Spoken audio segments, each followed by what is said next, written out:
ଓଡ଼ିଆ ଭାଷା ସାହିତ୍ୟ ଓ ସଂସ୍କୃତିର ସୁରକ୍ଷା ପାଇଁ ଏକ ସଚେତନତା ଶୋଭାଯାତ୍ରା ଏପ୍ରିଲ 1 ପୂର୍ବାହ୍ନରେ ଅନୁଷ୍ଠିତ ହୋଇଯାଇଛି। ସୂଚନା ଓ ଲୋକସମ୍ପର୍କ କାର୍ଯ୍ୟାଳୟ, ସଂସ୍କୃତି କାର୍ଯ୍ୟାଳୟ, ଜନଶିକ୍ଷଣ ସଂସ୍ଥାନ ଏବଂ ଚାରୁ ଓ କାରୁକଳା ମହାବିଦ୍ୟାଳୟ ପକ୍ଷରୁ ଆୟୋଜିତ ଏହି ବିଶାଳ ଶୋଭାଯାତ୍ରା ଡାକ୍ତରଖାନା ଛକଠାରୁ ବାହାରି ସିଂହଦ୍ୱାର ପର୍ଯ୍ୟନ୍ତ ଯାଇଥିଲା।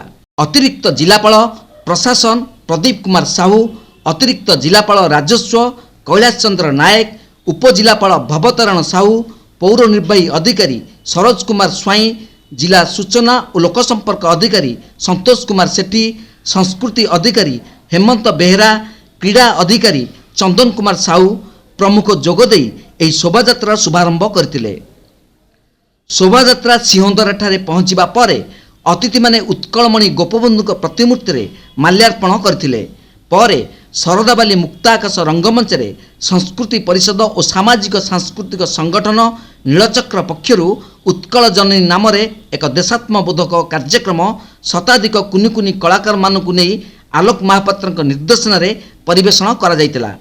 ଏହି ଅବସରରେ ବିଭିନ୍ନ କ୍ଷେତ୍ରରେ କୃତିତ୍ୱ ହାସଲ କରିଥିବା ବ୍ୟକ୍ତିମାନଙ୍କୁ ଉପରୋକ୍ତ ଅତିଥିମାନଙ୍କ ଦ୍ୱାରା ସମ୍ବର୍ଦ୍ଧିତ କରାଯାଇଥିଲା।